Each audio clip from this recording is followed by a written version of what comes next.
This is the Knowledge and Mileage podcast. I was trying not to give her a hard time and like give it the big shit, like, don't you know who I am? Cliche. So I didn't even say, hey, like, I'm Mr. Olympia, come on. So I just was like, look, I'm a pro, so, I don't normally get charged. And she's like, well, have you got some ID? Have you got some proof that you're a pro? Have you got a pro card or something? So at that point, I just said, look, just turn around and look on the wall. That would be me.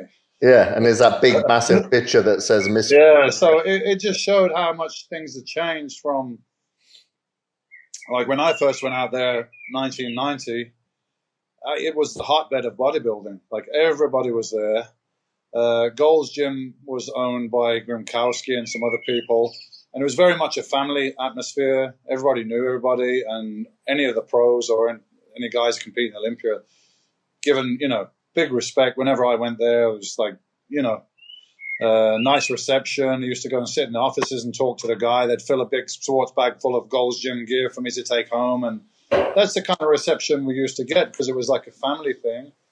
And then you had the hotel down there, Marina Pacific. Yeah, I remember. With they had the bodybuilding restaurant in there.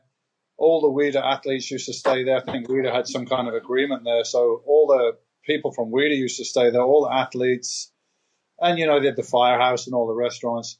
It was a real kind of family, more kind of community thing. And then WIDA sold out, and the offices are there no more. The offices are out there, of course, in Woodland Hills.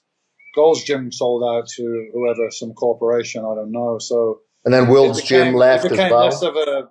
Less of a kind of a family thing, and that just showed the difference. I walked into Gold's Gym, and the young girl working there, not her fault, but she didn't even know who I was. So that showed how much it had changed over the 10 or 15 years, I think. Yeah. So if you go back there now, do you still go to some of the older haunts that are still there, like the fight, or will you venture elsewhere? I guess I'm a creature of habit because I still stay at the Marina Pacific, which is not called the Marina Pacific anymore. It's the Best Western, but it's at a good location. It's right on the beach there. I love Venice Beach. I love walking up and down Venice Beach and seeing all the interesting characters there and different people and stuff. So I like to walk up and down there and bike up and down there. And I go to Gold's Gym. Fortunately, they know who I am again now. So I pop in there, and I still like to visit there. It's a cool spot. If I got a reason to be out in LA, I always pass by there. Yeah, it is nice. I like it. It's as if the place, when you go down the boardwalk, like I was running down there just a couple of days ago, like beautiful sunrises, beautiful sunsets, but it's as if the place hasn't changed since like the 70s or 80s.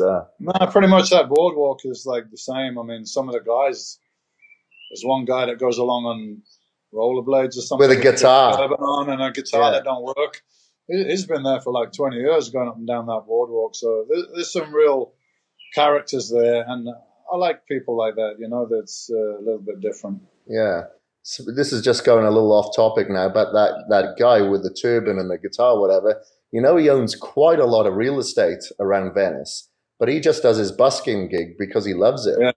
Yeah. I wouldn't be surprised. There's a great atmosphere on the beach there, so yeah, it's cool, man. I like to pass by when I'm in town. Yeah.